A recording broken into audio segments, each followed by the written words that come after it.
noche por este privilegio que tenemos de poder recibir su palabra. Amén. Abra su Biblia, por favor, en el libro de Números. Números capítulo 33, versículo 50. Lleva por título, subtítulo, límites y repartición de Canaán. Dice la palabra del Señor: y habló Jehová a Moisés en los campos de Moab, junto al Jordán, frente a Jericó, diciendo: habla a los hijos de Israel y diles: cuando hayas pasado el Jordán, entrando en las tierras de Canaán, echaréis delante de vosotros a todos los moradores del país, y destruiréis todos sus ídolos de piedra y todas sus imágenes de fundición, y destruiréis todos sus lugares altos. Echaréis a los moradores de la tierra y habitaréis en ella, porque yo os la he dado para que sea vuestra propiedad. Heredaréis la tierra por sorteo, por vuestras familias. A los muchos daréis mucho por herencia, y a los pocos daréis menos por herencia. Donde le cayere la suerte, allí la tendrá cada uno. Por las tribus de vuestros padres heredaréis. Y si no echareis a los moradores del país de delante de vosotros, sucederá que los que dejareis de ellos serán por aguijones en vuestros ojos y por espinas en vuestro costado. Y os afligirán sobre la tierra en que vosotros habitaréis. Además, haré a vosotros como yo pensé hacerles a ellos. Amén.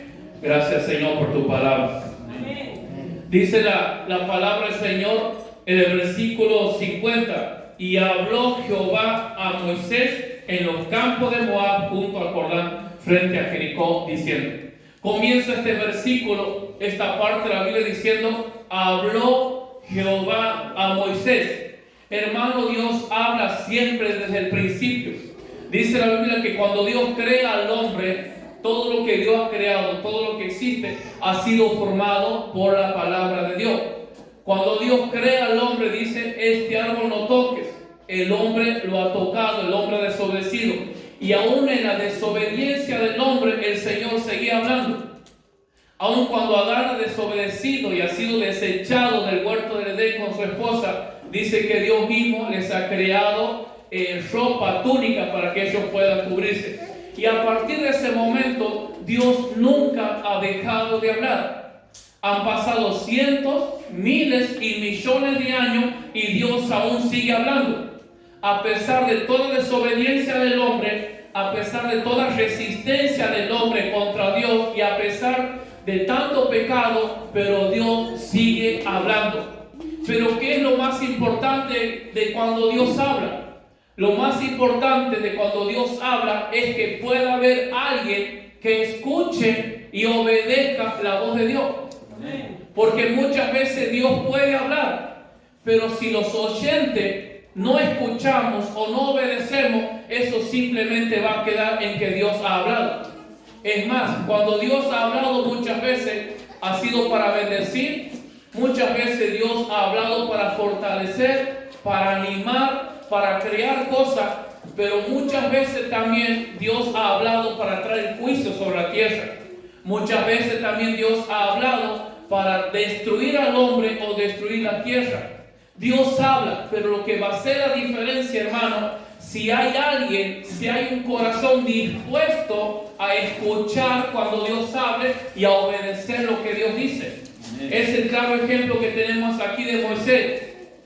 Moisés fue un hombre de Dios que escuchaba cuando Dios hablaba. Y hermano, la Biblia resalta en más de una oportunidad que dice: y lo hizo Moisés tal y como Jehová lo había mandado.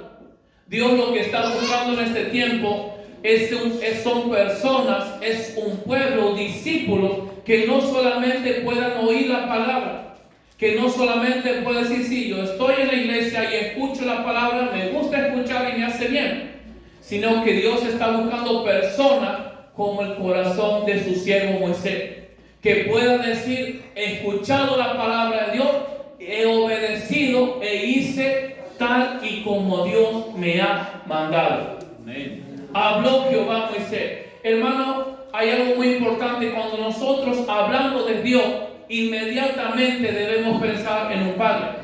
Él es nuestro Padre. Amén. Entonces, cuando Dios ha hablado a través de la palabra, y aún hasta el día de hoy, cuando Dios nos sigue hablando, Él nos sigue hablando como un Padre. Entonces nos aconseja a través de la palabra, nos corrige, nos exhorta, nos conforta, y muchas veces hasta puede llegar a castigarnos, como lo haría cualquier padre. Entonces, cuando nosotros hablamos de Dios, debemos pensar inmediatamente en nuestro Padre. Y así como nuestros padres terrenales nos han criado en corrección, en disciplina, aún así cuando nuestros padres decían, hijo, mira, esa mujer yo creo que no te conviene. Esa mujer, o nuestras madres, mira, fíjate bien porque a mí no me cierra, o viceversa. Cuando a la hija, el padre a la hija, mira, fíjate bien porque ese hombre, no sé, hay algo que... Y dice en Hebreos, si aún nuestros padres nos criaban como a ellos les parecía correcto, cuánto más, y aún obedecíamos a ellos. Entonces, cuánto más, hermanos, nos debemos obedecer y escuchar a este Padre Todopoderoso cuando nos habla. Porque Dios siempre cuando nos habla para bien. El problema es que a veces Dios nos habla y nos enojamos o nos molestamos. Pero Dios nos entiende, porque Él es nuestro Padre, nosotros somos sus hijos. Amén. Entonces Dios, al pueblo de Israel, constantemente Dios ha estado hablando. Pero el pueblo de Israel muy pocas veces y casi nunca ha querido obedecer a Dios. Muy pocas veces ha escuchado el consejo de Dios. Muy pocas veces el pueblo de Israel ha obedecido y ha practicado lo que Dios les decía, lo que Dios les mandaba a través de su palabra. Y como consecuencia de eso terminaron muriendo en el desierto. Vamos hasta ahí. Dice la Biblia en el libro de San Juan, capítulo 10. San Juan capítulo 10, versículo 4 nos dice Jesús, versículo 3, a este abre el portero y las ovejas oyen su voz y a sus ovejas llama por nombre y las saca. Y cuando ha sacado fuera todas, la propia va delante de ella y las ovejas le siguen porque conoce su voz. Entonces, hermano, ¿quién es aquella persona, quién es aquel pueblo que escucha y obedece a Dios? Solamente aquellas que verdaderamente son las ovejas del pastor, aquellos que verdaderamente son los discípulos de Cristo, aquellos que verdaderamente son cristianos de verdad, cristianos genuinos, con un corazón arrepentido, transformado. Entonces son ellos los que escuchan la voz de su pastor. ¿Sabe que antes, cuando yo estaba en el campo, me gustaba mucho criar ovejas? Yo tenía como 20, 30 ovejas. Y a veces de tarde, cuando yo los quería traer al corral, estaban a 2 o 3 kilómetros de distancia. Y yo desde mi casa, yo les gritaba, los llamaba. Ellas reconocían mi voz y venían todas disparando como una sola oveja. ¿Qué les decía? No, es un secreto pastoral. Ese es un secreto. Entonces, y muchas veces, a veces mi papá, mi mamá o cualquier otra persona los llamaba y no los escuchaba. Es más, trataban de huir, trataban de escapar cuando había un desconocido. Pero sin embargo dice Jesús, mis ovejas oyen mi voz. En el mismo capítulo, versículo 27,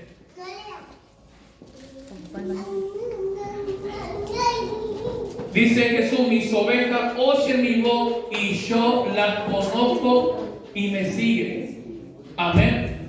Dice el Señor, los que son mis ovejas, los que son mis discípulos, escuchan mi voz y no solamente me escuchan, sino que me siguen. Hermano, esa es la característica principal de un verdadero cristiano, que escucha la palabra de Dios, que obedece a Dios, que pone por obra la palabra del Señor. Amén. En el versículo del número, en el capítulo 33, los versículos 52 y 53, Dios les está hablando al pueblo de una consagración. Dice el versículo 52, echaréis de delante de vosotros a todos los moradores del país y destruiré todos sus ídolos de piedra y todas sus imágenes de fundición. Y destruiré todos sus lugares altos y echaréis a los moradores de la tierra y habitaréis en ella, porque yo os la he dado para que sea vuestra propiedad.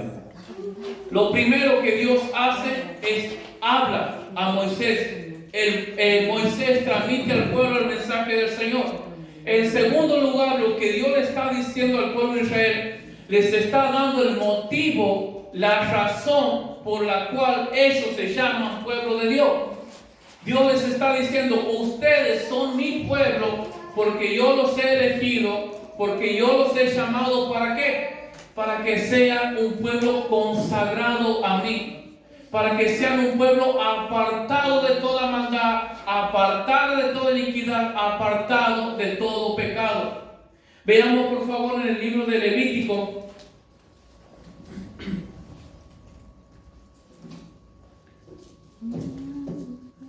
Levítico capítulo 20, versículo 26. Dice el Señor, habéis pues de serme santo, porque yo Jehová soy santo y os he apartado de los pueblos. ¿Para qué? Para que seáis míos. Dice el Señor, ustedes, le dice Israel, tienen que ser un pueblo santo. Tienen que ser un pueblo apartado de todo pecado, apartado de toda maldad, apartado de toda iniquidad. ¿Por qué dice Dios? Porque yo soy santo. Entonces dice Dios, así como yo soy santo, ustedes tienen que reflejar en ustedes esa santidad. Tienen que reflejar en ustedes ese atributo que me pertenece a mí. Porque yo soy santo, dice el Señor. Dice, yo os he apartado de los pueblos, ¿para qué? Para que seáis míos. Hermanos, debemos entender que nosotros somos propiedad privada. Nosotros le pertenecemos al Señor. Nosotros hemos sido comprados a precio de sangre. Dice Pablo, habla en Corintios, dice, ¿acaso ustedes no saben que son templo del Espíritu Santo? ¿Acaso no sabe, dice Pablo en Corintios, que el Espíritu Santo mora dentro de ustedes? Es el mismo mensaje que Dios le estaba diciendo a Israel. Yo los he llamado, dice Dios a Israel, los he escogido para que sean santos, porque ustedes son míos, ustedes me pertenecen. En el libro de Primera de Pedro,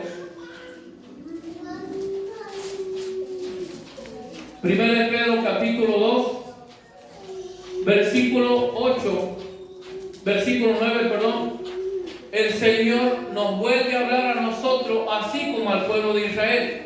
Y nos vuelve a decir prácticamente la misma palabra. Nos dice el Señor, mas vosotros sois linaje escogido, real sacerdocio, nación santa, pueblo adquirido por Dios, para que anunciéis las virtudes de aquel que os llamó de las tinieblas a su luz admirable. Hermano, así como Dios ha escogido a Israel para que sea su pueblo, así también cada uno de nosotros, cada uno de los que estamos aquí, Dios nos ha escogido. Amén. Para que seamos un pueblo santo, para que seamos real sacerdocio, para que seamos hijos de Dios. Ese mismo privilegio Dios nos ha otorgado como a su pueblo Israel.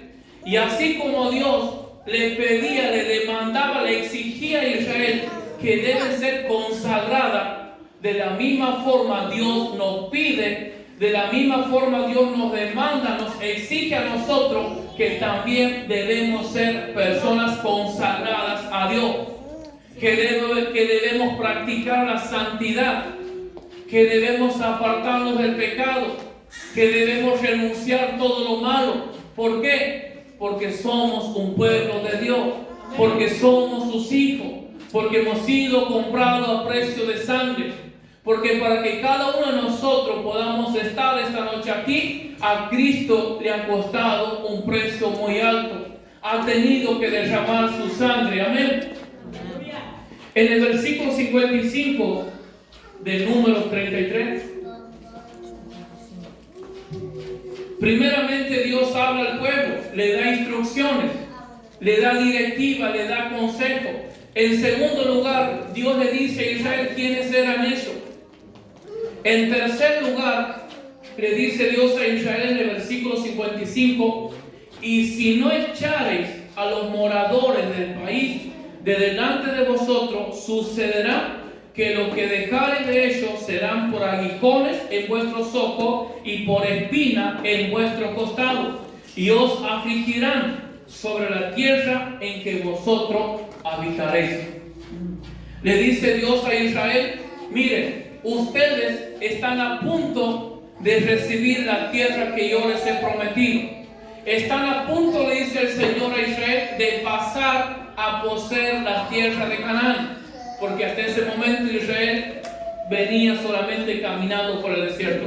Pero, le dice Dios, hay algo que ustedes tienen que saber. No se contaminen con las costumbres de aquellos pueblos paganos. Tienen que destruirlos, tienen que apartarse de ellos. Le dice, y los tienen que echar fuera de ustedes. ¿Por qué dice el Señor? Porque si ustedes no los echan del medio de ustedes y dejan que ese pueblo pagano viva con ustedes, le dice el Señor, ellos van a ser como un aguijón en sus ojos. Creo que todos sabemos lo que es un aguijón, o al menos de una abeja. Cuando habla la palabra de aguijón, hace referencia a algo puntiagudo, a algo, una punta muy fina y que causa muchísimo dolor. Entonces Dios le dice al pueblo de Israel, si ustedes no echan a esa gente, a esos pueblos, no se apartan de ellos van a ser como un aguijón en sus ojos. Usted imagínese por un momento, cuando vamos caminando o vamos en la moto y nos entra una pequeña y triste y miserable basurita en el ojo. Chao, nos quedamos ciegos y nos hace que nos morimos en cualquier rato. Y es algo, y cuando lo sacamos y parece que ya estamos por perder el ojo y se nos pone rojo, comienzan a correr las lágrimas y comenzamos a pensar cuántas cosas y nos desesperamos.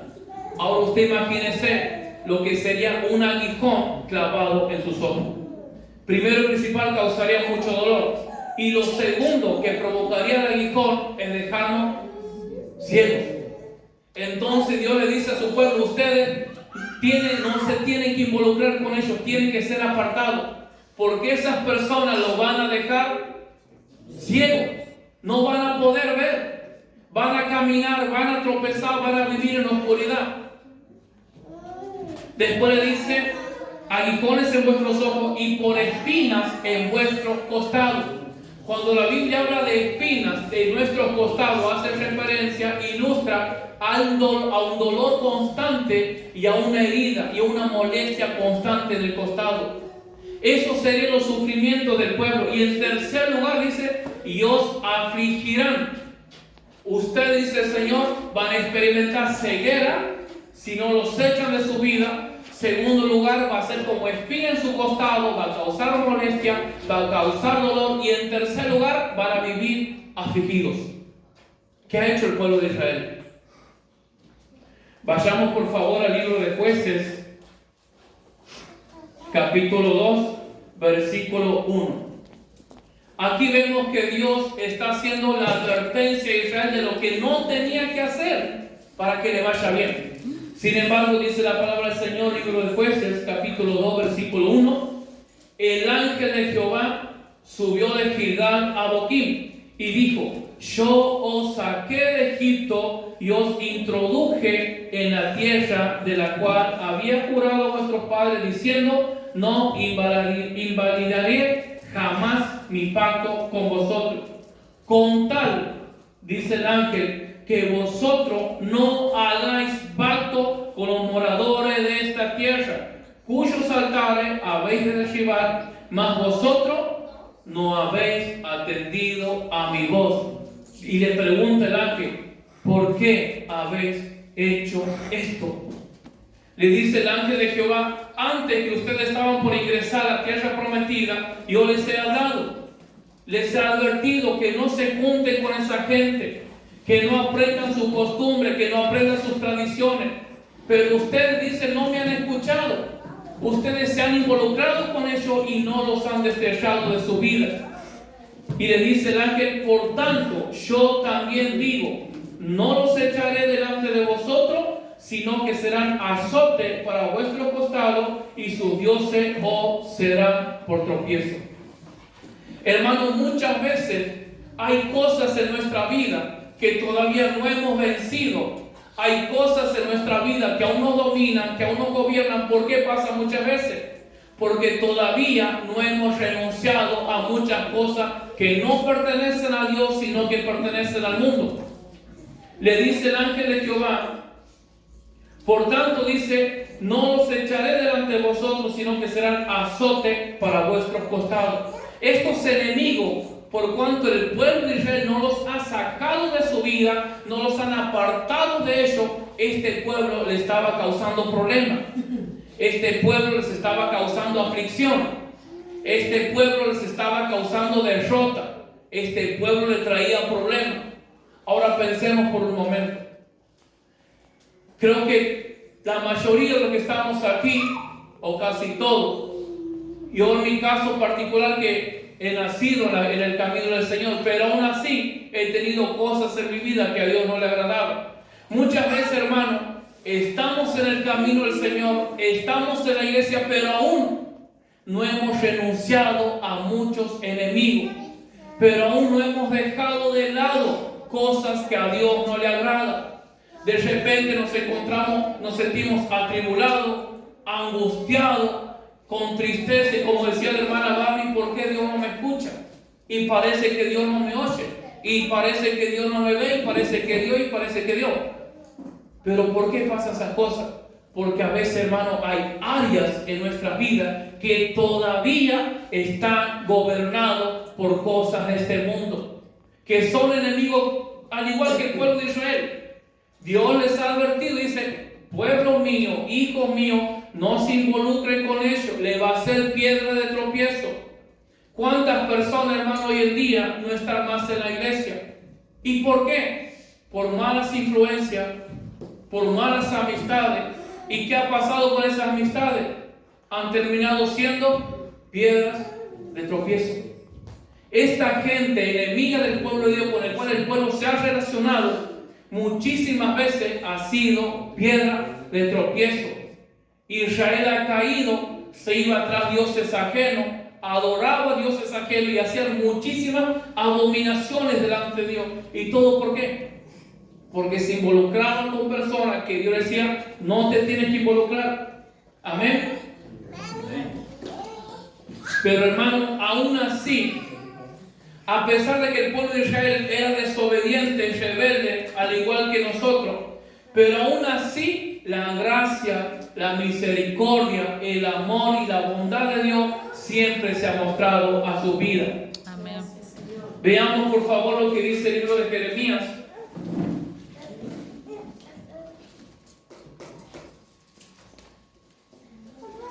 Libro de Jeremías, capítulo 15, versículo 19, Dios le habla a su pueblo que se había alejado de Dios, que se habían olvidado de Dios, que se habían apartado de Dios y que estaban en prácticas de pecado que Dios aborrecía. Y Dios en su misericordia les habla diciendo, por tanto, así dijo Jehová, si te convirtieres, yo te restauraré. Estas dos palabras, hermanos, son clave. Le dice Dios al pueblo de Israel, yo voy a tener misericordia de ustedes, yo los quiero perdonar porque son mi pueblo.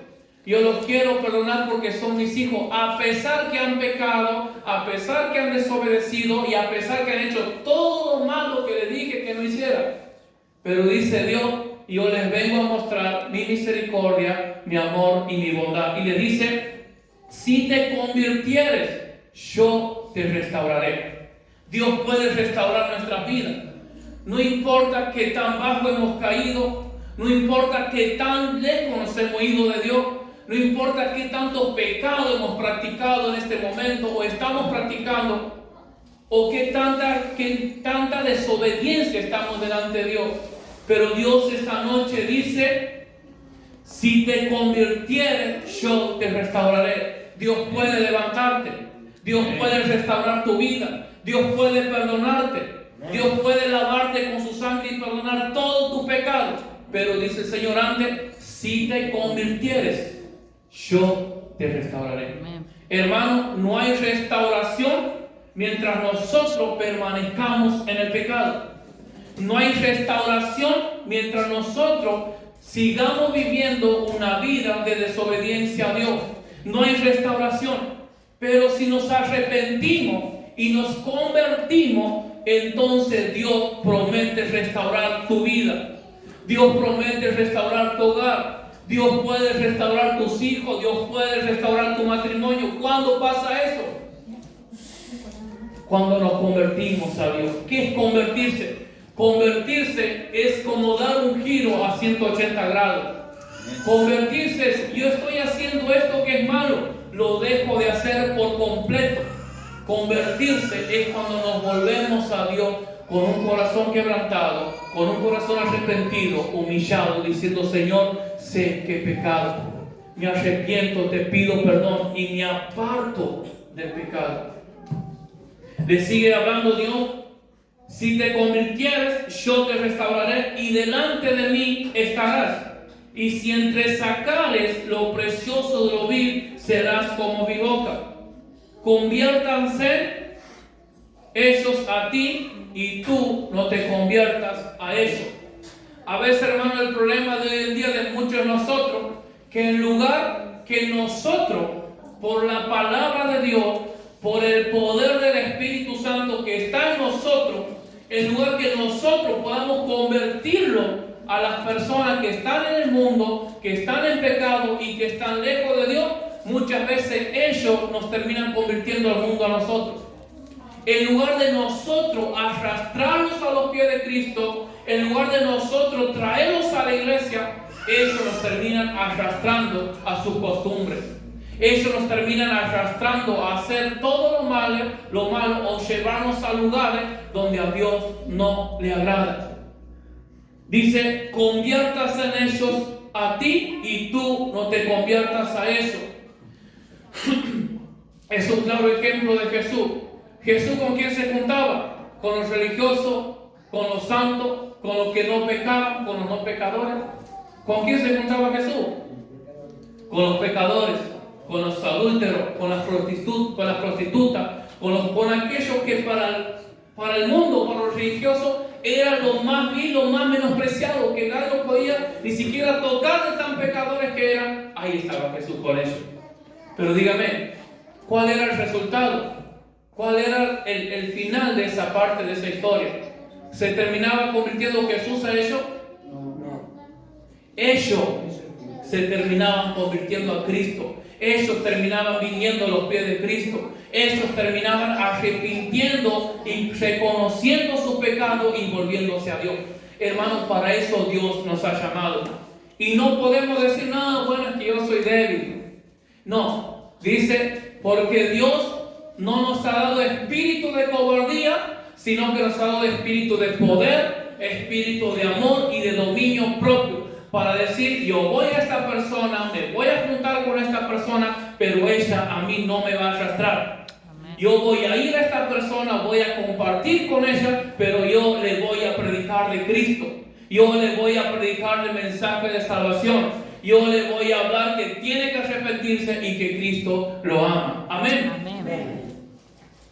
Sigue hablando el Señor y dice en el versículo 20 de Jeremías: y te pondré en este pueblo por muro fortificado de bronce. ¿Y qué pasará? Pelearán contra ti, pero no te vencerán. Ahora la pregunta es: ¿cuándo es que van a pelear contra mí y no me van a vencer? ¿Cuándo va a pasar eso? Ya esto pasó. Amén. Dice: pelearán contra ti, pero no te vencerán. Siempre digo, creo que todos hemos visto esto, que a veces en las redes sociales, en las distintas redes sociales, a veces publican: Dios está contigo, te van a atacar, pero no te van a vencer. Qué lindo, qué hermoso que se ve, y lo compartimos, y amén, y amén. Pero yo siempre digo, pero nunca te dicen cuál es la condición. ¿Qué es lo que Dios demanda antes para que eso suceda? ¿Por qué? Porque a simple vista son palabras que alientan, son palabras que dan gana, pero es una palabra que no confronta a nadie. Es una palabra que nos confronta para que el pecador se arrepienta. Es una palabra que no confronta para que el desobediente pueda volverse a Dios. Entonces el pecador, el desobediente, dice, no, bueno, dice la Biblia, pelearán contra ti, pero no te amén. Yo creo en la palabra, pero estamos dejando algo de lado. Que el versículo anterior, Dios dice, necesito que te arrepientas. Necesito que te conviertas a mí primero. Entonces pelearán contra ti y no te vencerán. Amén. Entonces, ¿por qué muchas veces pelean contra mí y me vencen? Esa respuesta lo voy a dejar para que ustedes no me contesten.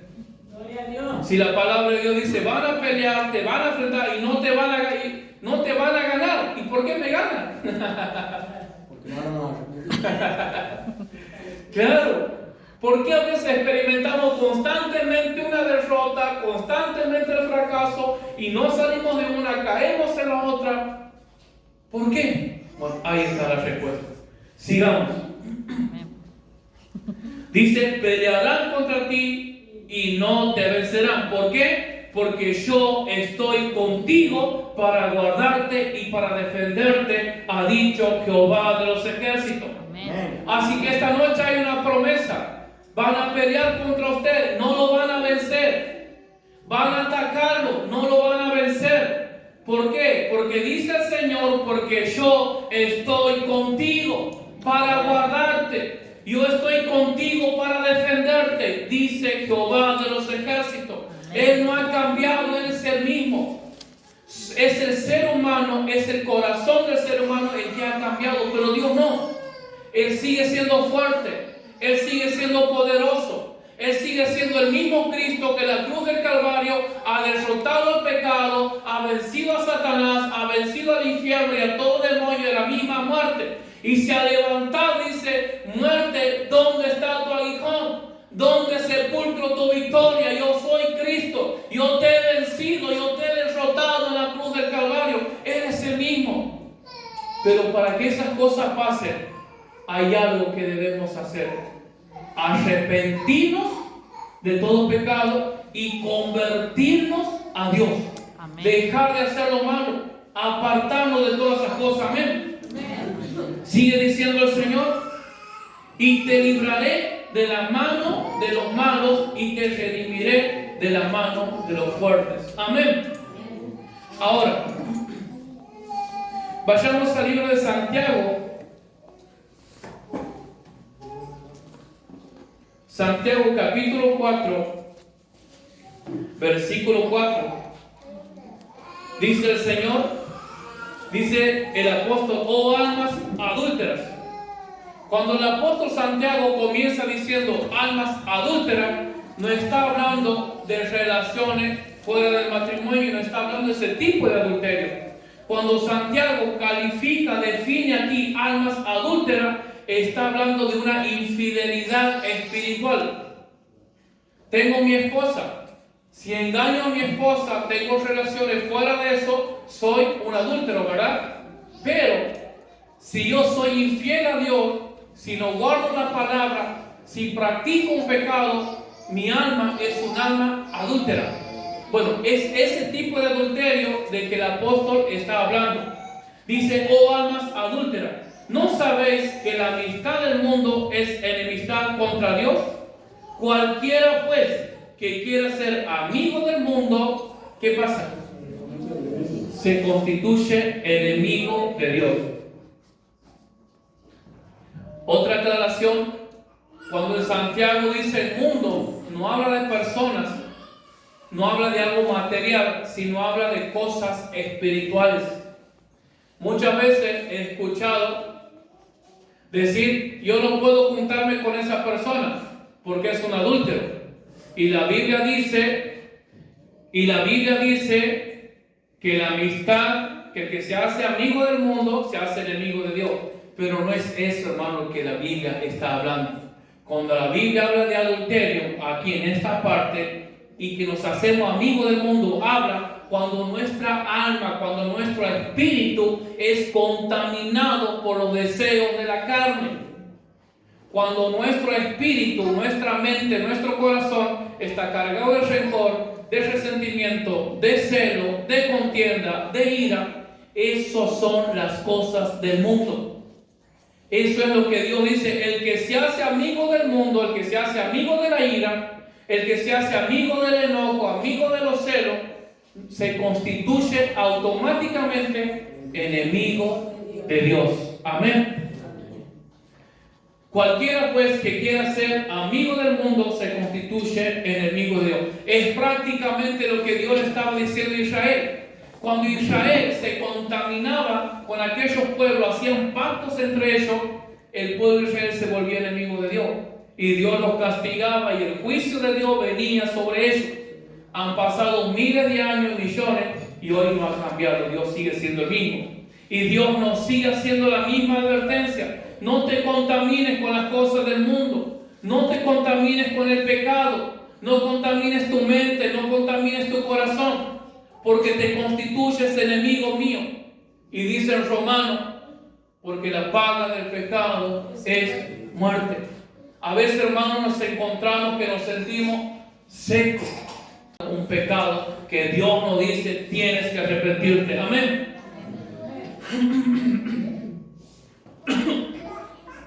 Primera de Juan,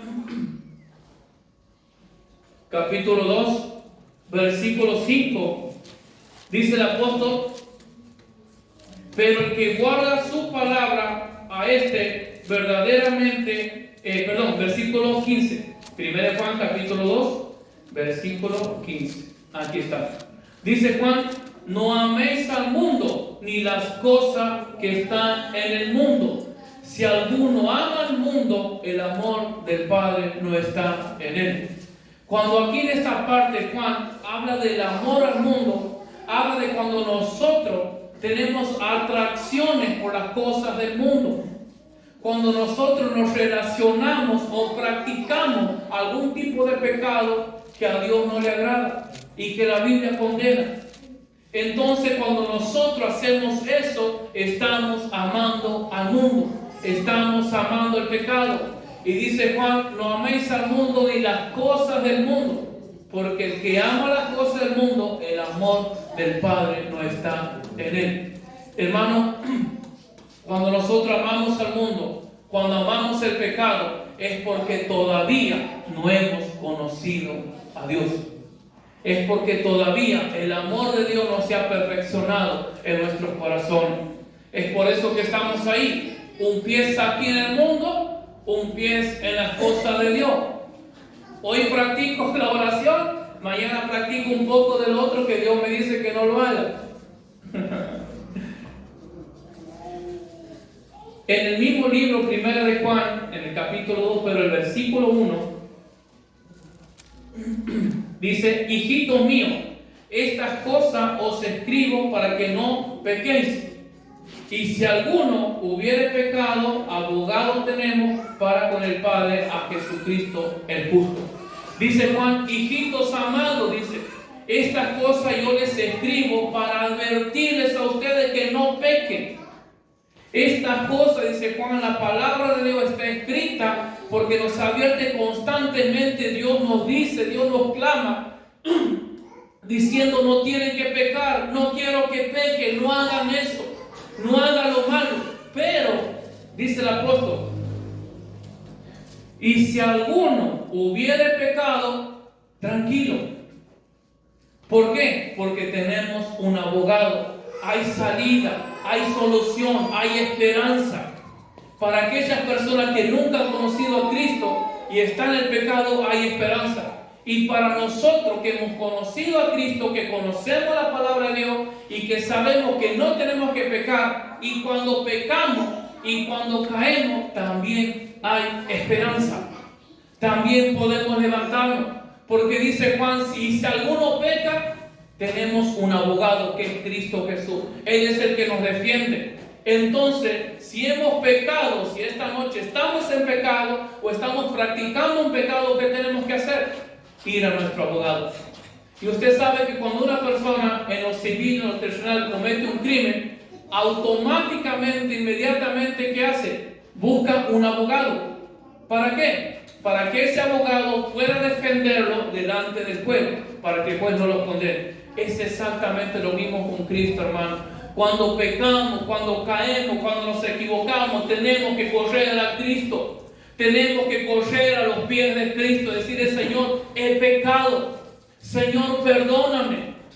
Reconocer nuestros pecados delante de Él. Y Él es el que va a interceder delante del juez. Él va a interceder delante de Dios. Padre, ten misericordia.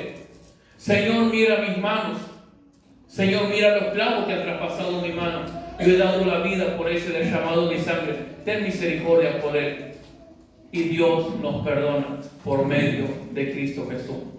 Muchas veces lo que el diablo hace, cuando nosotros pecamos, nos viene y nos acusa a nuestra conciencia. ¿Ves? Y has caído. ¿Dónde está el Hijo de Dios? ¿Dónde está el predicador? ¿Dónde está el evangelista? ¿Dónde está el que no son un profeta? ¿Que quieres predicar a todos? Bueno, mira dónde estás. Mira cómo has caído. Pero en ese momento nuestra respuesta debe ser: Satanás, te reprendo en el nombre de Jesús, porque tengo un abogado que me defiende. Te reprendo porque la sangre de Cristo me limpia de todo pecado. Amén. Ya vamos finalizando. Libro de Efesios, capítulo 5, versículo 10 dice, el versículo 11 dice: y no participéis en las obras infructuosas de las tinieblas, sino más bien reprendelas. Dice el apóstol: no practiquen, no participen en pecado ajeno. Si mi compañero practica la infidelidad, dice la Biblia, ustedes no lo hagan. No practiquen, no hagan lo que el mundo hace. Si mi vecino se enoja, si mi vecina, ustedes no se enojen. Dice: y no participéis en las obras infructuosas de la tierra, sino más bien, dice, reprenderlas. O sea, debemos decir: eso está mal. Tienes que arrepentirte. No tienes que engañar a tu esposa. No tienes que engañar a tu esposo. Tienes que pedir perdón. Cristo te puede perdonar. Pero, hermano, no debemos ser partícipes con esas cosas. Amén. Amén. Finalmente, Primera de Juan, capítulo 1, versículo 7, dice: pero si andamos en luz, como Él está en luz, tenemos comunión unos con otros, y la sangre de Jesucristo, su Hijo, nos limpia de todo pecado. Si decimos que no tenemos pecado, nos engañamos a nosotros mismos y la verdad no está en nosotros. No podemos decir: yo no he pecado. No podemos decir: yo no soy pecador. Porque dice la palabra que si nosotros decimos que no somos pecadores, le estamos haciendo mentiroso a Dios. Si decimos que no tenemos pecado, nos engañamos a nosotros mismos y la verdad no está en nosotros. Dice el versículo 9: si confesamos nuestros pecados, Él es fiel y justo para perdonar nuestros pecados y limpiarnos de toda maldad. Si decimos que no hemos pecado, le hacemos a Él mentiroso y la verdad no está en nosotros. Amén. Póngase de pie, por favor, en esta noche.